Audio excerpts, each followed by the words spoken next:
পিছনে হাঁটানো নয়, পিছনে রহমান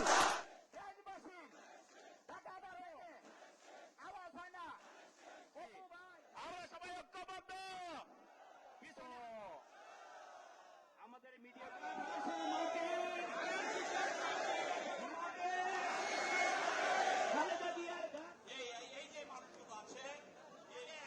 ঢাকা শহর সুরক্ষিত থাকবে, মিলনের ওখানে সজাগ হতে হবে।